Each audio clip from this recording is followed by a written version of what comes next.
some? Okay.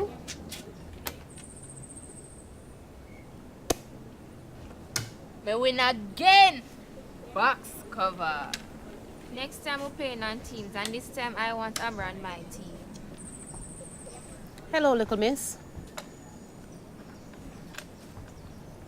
What, your belly full already? Yes, Abra.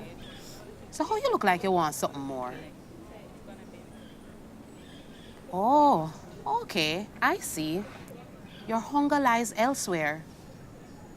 It's the strangest thing. It's like I never had this thought before. And now me can't get you out of my head. Abra, how did the Femmunity get here? You see, that's one of the greatest questions ever asked. Woman questioning her identity, her surrounding, her very existence. I guess that's what you're becoming now, eh? A woman. Have you ever wondered why we call our home Ocean Oasis? The goddess Ocean lies at the heart of our origin here. You must know about our ancestors from West Africa, right? Well, the Yoruba tribe from West Africa have many Orishas, and one of them named Ocean. She is the goddess of the sweet water, wisdom of the river, and wisdom of the land. You would think water have no enemies, not true? But one time, long ago, when her and the rest of God supposed to have a meeting, they failed to invite her. One of the male Orishas claims that they never really needed her and that her presence would not be missed. Ocean took this as a bold insult, like the other gods never really valued her. She said, I so no feel. They never realized that they greatly misunderstood her power and gifts to their people. That without her connection to women and them picnic, the whole world would have been in a disarray.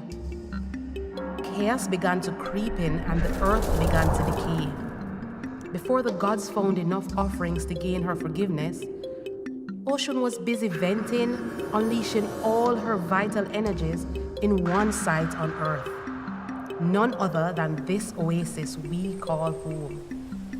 When she returned to her godly duties, she made sure to keep this place, this piece of land safe and hidden. Life on earth resumed its wavering status quo, with the gods working in harmony once again. But nowhere else on this planet would ever again receive the gift of her maximum power. You see now, Ocean is known for healing the sick and watching over the poor. Not so long ago, near this very land, that's where we all used to live. But around the 2015th year of our world, something did go on all around this place called Kingston. The Northern American did already start a thing using mobile devices. One app that would taxi people all around the streets with a touch of a button. A version of it was introduced to our island, but I can't be certain it was vetted. All I know is that one night, I was walking home after my schooling. It was a little later than usual. A vehicle drove up to me and its driver asked me if I needed a ride. I told him I never had any other mobile device that supported the driver app.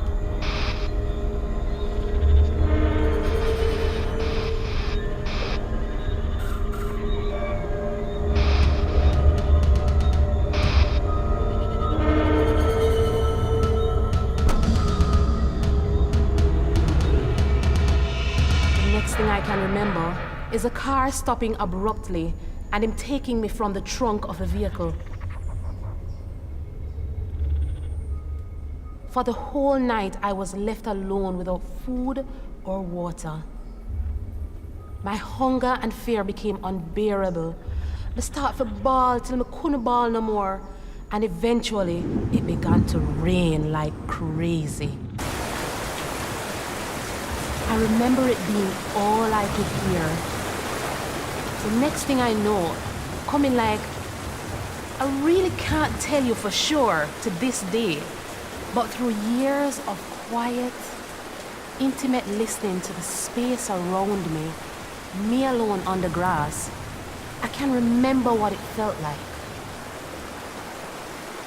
I know that in that moment, as the rain grew louder in my ears, suddenly everything was wet. I was surrounded by water. Everything steady like a calm flowing river on a cloudy day. All the dominoes of my life started falling in place. At some point, this water force dropped me into land, into the lushest, greenest point I have ever seen. I couldn't believe the fullness of the air and the trees around me. Every natural instinct in me wanted to be scared of this new surrounding, but I was overpowered by the warm calm that I was communicated with.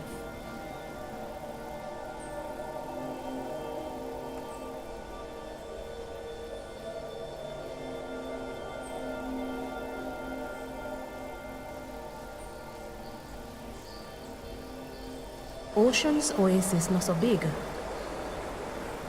but it wasn't always what we know it as now. I was alone for some time. I spent most of my days meditating by the quiet bush, trying to reach out to the force I knew was behind this place. The force whom I knew was just like the earth.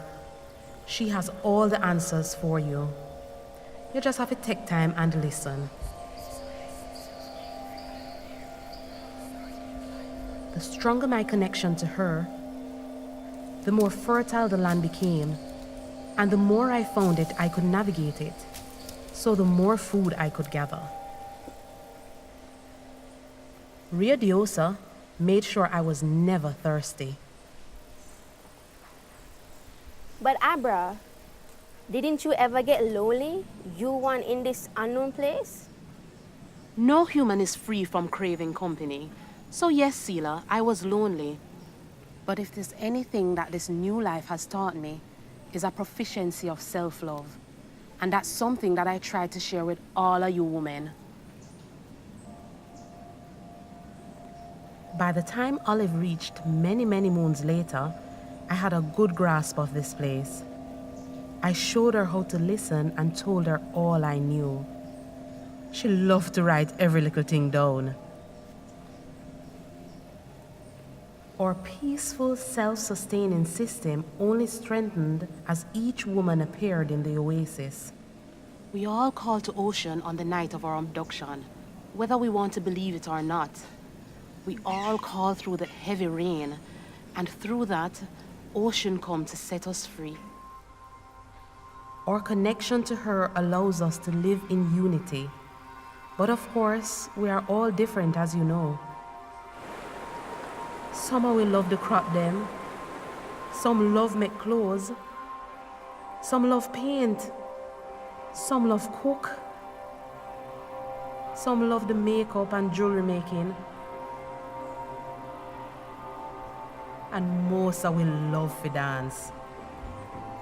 Our days are spent creating, listening, and deepening our connection with Ocean so that the oasis can continue to thrive as we thrive.